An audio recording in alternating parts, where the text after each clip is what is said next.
Здравствуйте! В эфире телеканала «Итоги дня», в студии Надежда Саханская. Коротко о главных событиях. Место, где зародилась вся скелетная фауна планеты. В Якутии планируют создать уникальный музей кембрийского периода. Изучение природы родного края. Амгинская станция юных натуралистов отметила свое 30-летие. Уникальность мамонтовой фауны. Музей мамонта в Якутске попал в топ-15 самых необычных музеев страны. Берегись автомобиля. Госавтоинспекция Якутии переходит на усиленный вариант несения службы. Международные спортивные игры продолжаются. Расскажем о промежуточных результатах сборной нашей республики в рамках соревнований «Дети Азии». В начале выпуска о пожароопасной обстановке в республике. За прошедшие сутки ликвидировано 20 лесных пожаров. Об этом сообщили в ходе рабочего совещания оперативного штаба. В ходе работы комиссии отчитались краткой информацией главы муниципальных районов и руководители министерств. К концу дня на территории Якутии действует 64 лесных пожара в 13 районах республики. На тушении задействовано 924 человека и 78 единиц техники. Напомним, в Якутии действует режим чрезвычайной ситуации. В лесах регионального характера также действует особый противопожарный режим.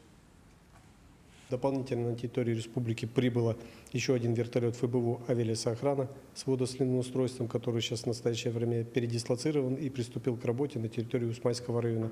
Также свыше 600 человек ФБУ «Авиалесоохрана» личного состава прибыло на территорию республики, которые распределены по природным пожарам на территории Усмайского, Алданского районов и западной территории республики Саха-Якутия. 3 оленевода из кочевой родовой общины Берелях пропали в Алайховском районе. Местонахождение одного из них, Кима Попова, установлено. Поиски 2 других, Алексея Николаева и Сергея Богуша, все еще идут. По словам главы района Якова Елисеева, первое сообщение о пропаже людей поступило 25 июля. Местом пропажи людей ориентировочно указывается западная сторона Хромской губы в 100 километрах от базы оленеводов. Отмечается, что пропавшие выехали на поиски отбившихся от стада оленей 10 июля. В последний раз связывались с родными 16 июля и сообщили, что возвращаются обратно. В Якутии планируют создать единственный в России музей кембрийского периода на базе природного парка «Ленские столбы». Это подчеркнет мировую научную значимость природного парка и позволит вывести исследования российских ученых в области палеобиологии на новый уровень. Идею поддержал глава республики Айсен Николаев в ходе встречи с членами Российской академии наук. Как подчеркнул Алексей Розанов, «Ленские столбы» – величайшее достояние не только Якутии и России, но и всего мира. Для полноценного развития ленских столбов необходимо подготовить научных сотрудников, которые будут заниматься исследованием древних органических останков.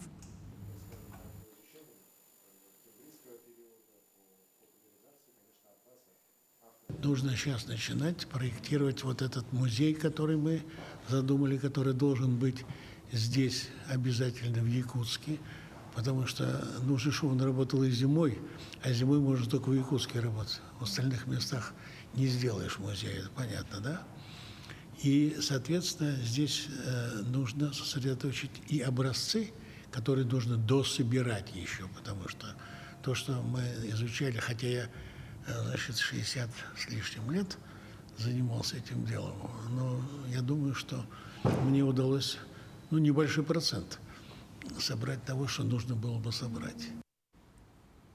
662 семьи распорядились средствами целевого капитала «Дети столетия» на сумму более 61 миллиона рублей.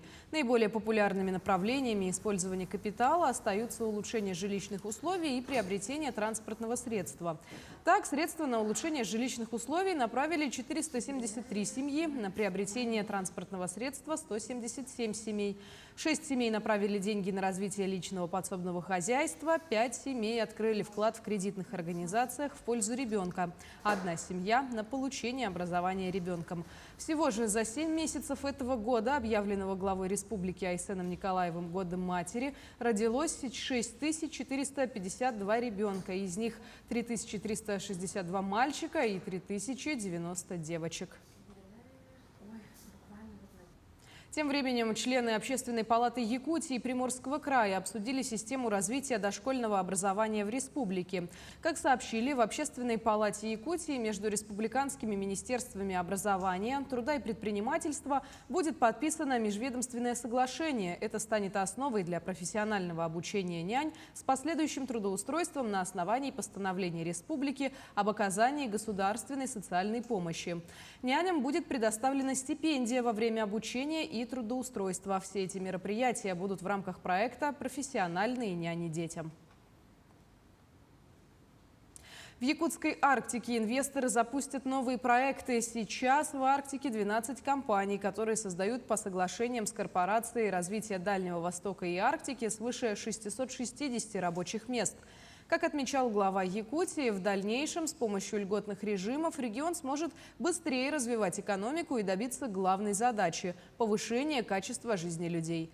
На данный момент введены проекты двух резидентов. Так, в поселке Черский Нижнеколымского района, который развивает проект «Козоводческое хозяйство» и научные исследования в плейстоценовом парке, а также акционерное общество Янолова, которые занимаются добычей олова на месторождении ручей Терехтях в Устьянском районе.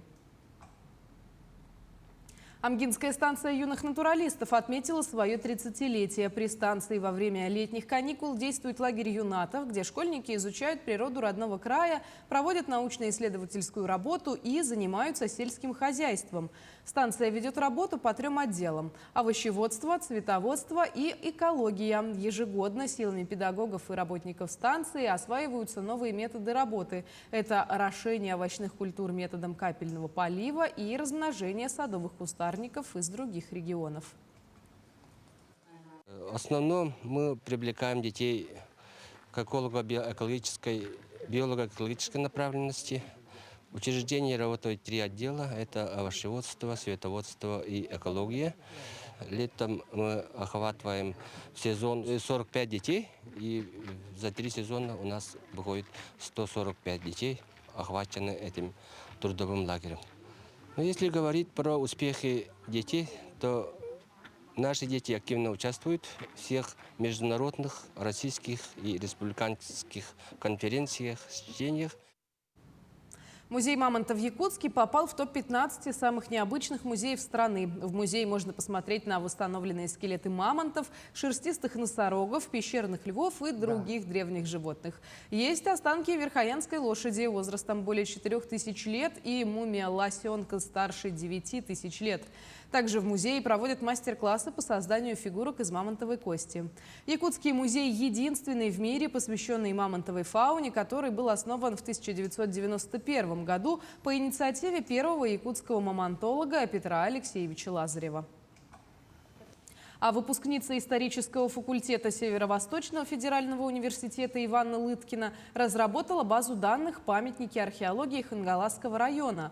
Данные об археологических памятниках района находились на различных носителях, и возникла необходимость объединить их в единую среду. Выпускница проработала большое количество архивных источников и научной литературы. В первую очередь она рассмотрела археологическую изученность района. В картографическом продукте при наведении курсором на любой памятник на экране выводится вся информация об этом объекте.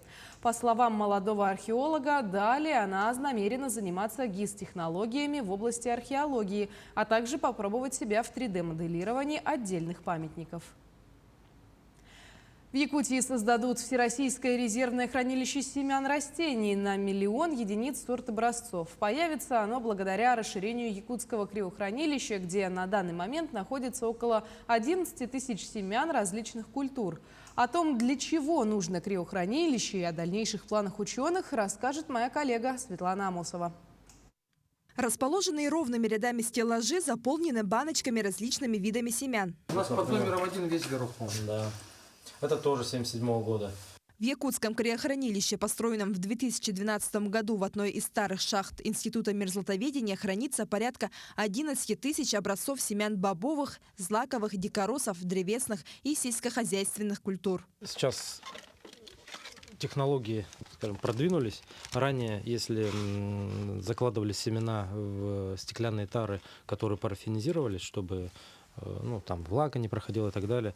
В настоящее время вот, есть технология запаивания в алюминизированные пакеты. Благодаря определенной методике хранения семена могут сохранять жизнеспособность в течение десятков и даже сотен лет.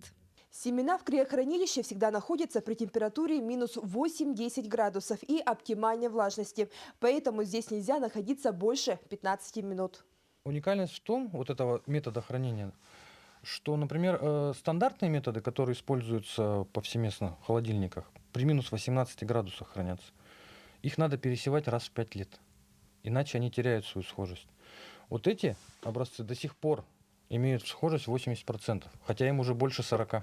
Криохранилище находится на глубине 12 метров. Это единственный в мире полностью автономный и энергонезависимый объект. Температура под землей поддерживается естественным холодом. Время от времени специалисты закладывают новые образцы, а также на хранение привозят ученые из других регионов России. Наши коллеги из Института леса уже почти 10 лет назад, в 2014 году, заложили многолетний эксперимент по сохранению семян хвойных пород деревьев. Вопрос о расширении хранилища на 1 миллион единиц сортообразцов якутскими учеными был поставлен еще около 10 лет назад.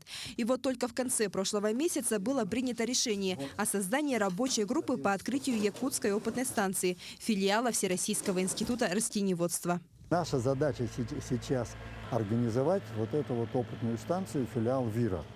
Да? Затем уже руководство ВИРа, там есть ученый совет, научный совет, так, будет решать уже по времени, в соответствии с федеральным финансированием, сроки строительства второй очереди. Президент страны Владимир Путин в 2020 году подписал указ о создании в стране резервного хранилища семян растений. Так называемое криохранилище необходимо для обеспечения продовольственной и экологической безопасности в случаях чрезвычайной ситуации в регионе или в стране. Объект имеет защищенность от различного рода природных и техногенных катастроф. Светлана Амосова, Виктор Дьячковский, Якутск.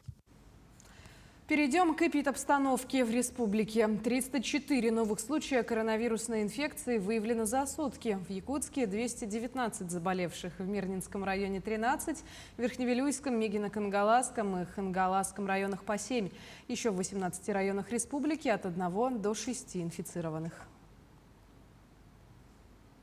Онкологи проверили здоровье жителей Усть-Майского района. В течение недели специалисты работали в поселках Усть-Мая, Солнечный, Югоренок, Звездочка, Эльдикан, Кюбцы и Эжанцы. Такие выездные осмотры врачей очень востребованы. Медики работают не только в районном центре, но и выезжают в поселки непосредственно к месту жительства пациентов, чтобы охватить как можно больше людей ранней диагностикой раковых заболеваний. До конца этого года мобильная бригада планирует посетить Эвено-Батантайский, Мегино-Кангаласский и Ленский районы. Выезды онкологов проходят в честь столетия республики и Года матери в Якутии. Медсестра республиканской больницы номер 2 Прасковья Леончук поделилась историей о спасении утопающего. События произошли 1 августа этого года. Тогда Прасковья отдыхала на берегу со своей семьей, как вдруг услышала крики о помощи. Продолжит Саргалана Неустроева.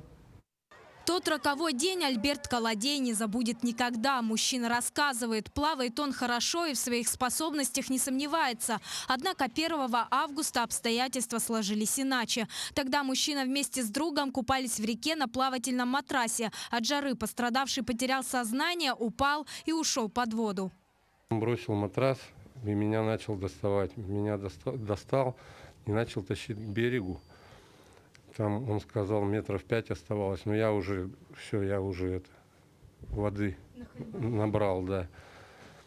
Еще он подтащил меня к берегу, начал кричать, чтобы помогли. Крик о помощи услышала медсестра отделения реанимации Прасковья Леончук. Девушка признается, на мгновение она растерялась, не с кем было оставить ребенка. Тем не менее, Прасковья взяла себя в руки. «Если не я, то больше некому», объясняет она. По словам медсестры, пострадавшего окружили, но попыток оказать медицинскую помощь никто не предпринимал. Пульс у Альберта уже не прощупывался, лицо посинело. Прежде чем когда подбежать к нему, я услышала слова: «Он уже не жилец, все, он умирает, все, он умер, нету». Но я реально, когда я начала качать, я думала, что я качаю труп. раздвинула все руки и сказала: отойдите на метр, больше кислорода, делаю искусственную сердечно-легочную реанимацию, вызывайте скорую. И начала качать. И про себя говорила, что ты будешь жить, давай живи, давай дыши, дыши. Скорая, по словам Прасковьи, приехала быстро, но счет шел на секунды. И именно эта решительность и сыграла решающую роль в спасении Альберта. А между тем прием, которым воспользовалась медсестра, основы, которые необходимо знать каждому. Должен знать каждый. В каждом сейчас у нас учреждении этим есть такая доврачебная помощь, первая помощь. Ну, это, как говорится, у нас учат со школы. То просто не все, как говорится, этим владеют и просто боятся. Ну, вот как показала практика, этим может любой человек спасти человека. К слову, лечение мужчина проходит в той же больнице, в которой работает его спасительница. Этим, как признается Альберт, он пользуется и не устает благодарить Прасковью за свое спасение. Жив, здоров. Вам спасибо. Слава Богу. Самое главное, что вы здоровы. Сейчас Альберт Колодей идет на поправку. Дома мужчину ждут жена и 2 детей. Этот урок он запомнит надолго. Саргалана Неустроева, Виктор Дьячковский, Якутск. Специальную форму для жалоб от граждан на подозрительные звонки предложили добавить на портале госуслуги. Согласно предложенному законопроекту, пользователи портала смогут указать подозрительный номер, дату и время звонка, а также свой номер, на который поступил звонок. Далее Минцифры запросит сведения о совершенном вызове у оператора, который обязан сообщить о факте пропуска телефонного трафика и предоставить информацию. В случае подтверждения подмены номера оператора могут оштрафовать на сумму до 1 000 000 рублей по новой статье Кодекса об административных правонарушениях – неисполнение оператором связи обязанностей. Госавтоинспекция Якутии переходит на усиленный вариант несения службы с 5 по 9 августа. В эти дни запланировано проведение ежедневных массовых проверок водителей и рейдовых мероприятий, выставление нарядов ДПС на выездах и въездах в населенные пункты, профилактические мероприятия и акции. Особое внимание будет уделено выявлению водителей, находящихся в состоянии опьянения, допускающих выезд на полосу встречного движения, нарушающих правила перевозки пассажиров, в том числе несовершеннолетних. Мы продолжаем знакомить вас с ходом международных спортивных игр «Дети Азии». Сегодня на огневом рубеже в стрельбе из пневматического пистолета состязались девушки. О том, как прошли соревнования, смотрите в следующем сюжете. Сегодня на 7-х международных спортивных играх «Дети Азии» на огневые рубежи вышли юные снайперы. В дисциплине 60 выстрелов из пневматического пистолета республику представляла Любовь Кардашевская. В первых пристрелочных кругах Любовь показала не лучшие результаты, но ближе к середине состязаний собралась и стала выбивать результаты, близкие к яблочку. Но, к сожалению, догнать соперниц было уже невозможно. Настрой один на победу должен быть, на техническую составляющую, чтобы не было грубых ошибок, чтобы каждый выстрел был отработан чисто технически. Ну и психологически надо, конечно, тоже ребят настроить, мы скажем пару слов, конечно. Пулевая стрельба – это тот вид спорта, в котором важны не только выдержка, концентрация и внимание, но и везение. Именно его и не хватило нашим спортсменам, считает главный тренер по пулевой стрельбе Александр Сотников. Ну, конечно, можно тут искать множество причин, первая из которых, надо было лучше готовиться, как бы, да? Всегда чего-то там есть. Что доработать, куда расти, это всегда такое бывает. Ну, чуточку везения тоже не помешало бы. Вот, допустим, сейчас вот на этом финале нам чуть-чуть не хватило, чтобы там на 4-ю серию, на 5-ю серию добраться. Если бы там не было семерки, она бы спокойно продолжила борьбу дальше, и кто знает, что там было бы дальше. Поддержать юных стрелков в спорткомплекс «Юность» приехала двукратная олимпийская чемпионка по биатлону Анна Багалий, которая после соревнований дала несколько советов молодым спортсменам. Доверять своему тренеру, работать, очень много работать, даже, наверное, не останавливаться на пути к прогрессу, к своему прогрессу, и всегда хотеть от себя больше.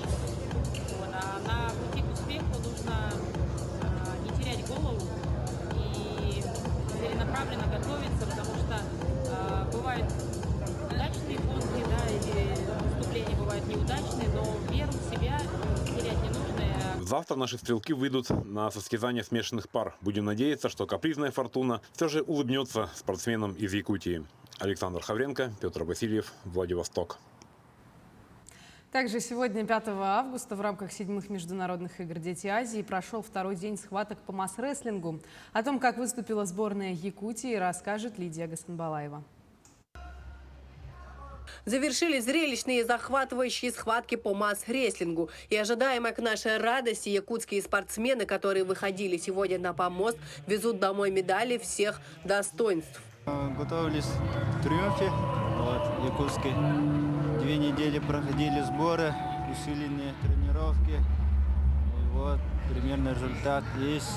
Узбекистан хорошо готовится, видно очень.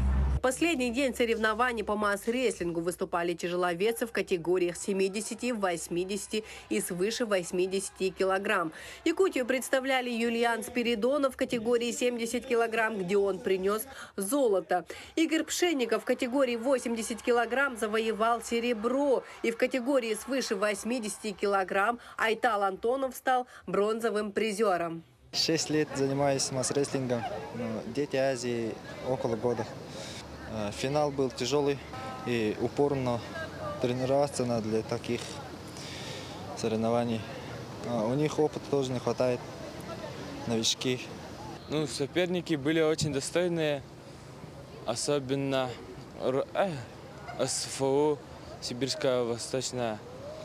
Они были крутые, он узбек. Соперники на помосте были сильными, а схватки напряженные, и невозможно было предугадать результат. И это неудивительно, ведь масс-рестлинг активно развивается по всему миру, и уже более 40 стран имеют свои федерации и свои школы подготовки масс-рестлеров. Лидия Гасанбалаева, Джулустан Накентьев, Владивосток. К этому часу это вся информация. Наши корреспонденты продолжают следить за развитием событий. До встречи в эфире.